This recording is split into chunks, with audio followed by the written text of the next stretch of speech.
कक्षा 9th कक्षा 9th विषय संस्कृत। और हम कर क्या रहे हैं? अव्यय ज्ञान। क्या कर रहे हैं? अव्यय ज्ञानम, यानी अव्यय के बारे में बात कर रहे हैं। जैसे कि वाक्य दिया हुआ हो और उसमें खाली स्थान दिया हुआ हो, तो जैसे इन अव्ययों को लेकर के हमें जैसे दिया रहेगा, ये सेंटेंस दिया रहेगा, नीचे अव्यय ऑप्शन में दिए रहेंगे। इन विकल्प के अव्ययों को चुन करके वाक्यों को पूरा करना है। तो कुछ बातें हमें पहले ध्यान रखना होगा। पहले ध्यान रखें, क्या ध्यान रखना होगा? अव्यय का अर्थ आना चाहिए। पहला बात आपको ध्यान रखना है कि आपको अव्यय का अर्थ आना चाहिए। दूसरा, वाक्य का हिंदी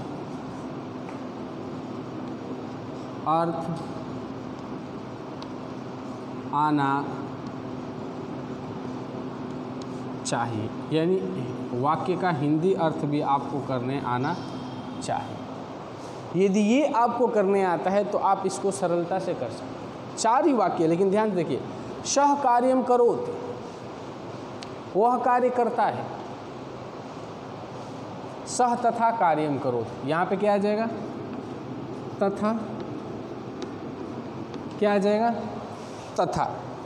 अब आपको तथा का मतलब ध्यान होना चाहिए। तथा का मतलब है 3 प्रकार हैं। तथा का मतलब क्या होता है? 3 प्रकार हैं, यानी उसको जैसे समझ में आता है वैसे वो कार्य कर लेता है। ठीक है। अगला है अहम जयपुरम।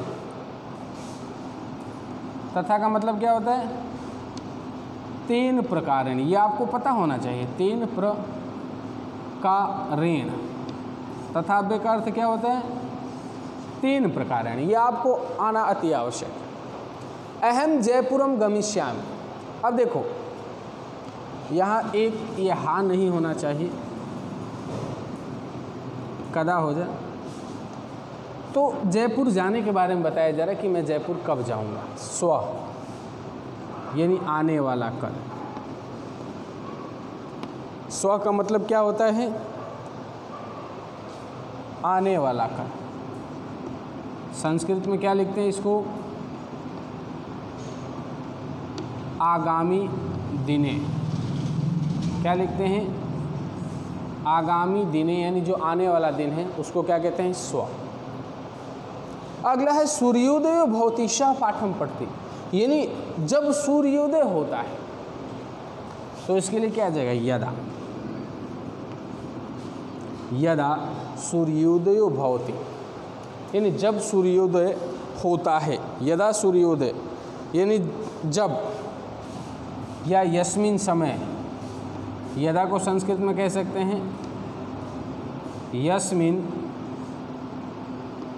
समय, यानी जिस समय सूर्योदय होता है उस समय क्या करता है? पाठ लिखता है, इसलिए यहाँ पे आए यादा। गमिष्यति, कदा।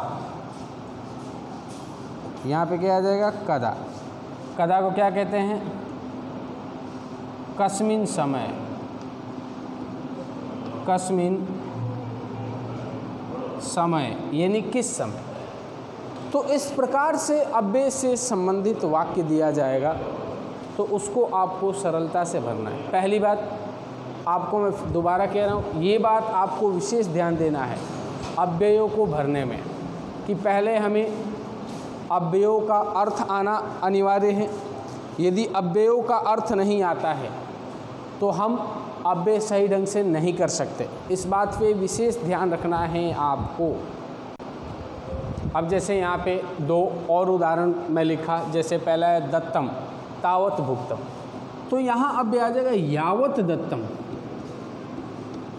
यावत दत्तम तावत भुक्तम, यावत दत्तम तावत भुक्तम। उसके बाद है ज्ञानम न मुक्ति, यानी ज्ञान के बिना मुक्ति नहीं मिलता है। क्या है वाक्य कैसे बनता है? ज्ञान के बिना मुक्ति नहीं होता है, यानी यहाँ पे बिना अव्यय का प्रयोग किया जाएगा, बिना अव्यय का प्रयोग किया जाएगा। अब आप ये ध्यान रखिए, अगला दे दिया जाए पिता पुत्रेण आपणम गच्छतः। अब यहाँ पे अव्यय दे दिया जाए अपि, यावत और सह, यानी कहा जाए पिता पुत्र के साथ बाजार जाएगा। साथ के लिए सह अव्यय का प्रयोग किया जाता है। किसका? सह अव्यय का प्रयोग किया जाता है साथ के लिए। किस अव्यय का प्रयोग किया जाता है? सह अव्यय का। तो आप इन सब बातों को ध्यान में रखते हुए अव्यय के जितने भी बात बताए गए हैं, जितने भी अव्यय बताए गए हैं, उनको समझने का प्रयास करें, हिंदी अर्थ सीखें। आज के लिए इतना ही, धन्यवाद।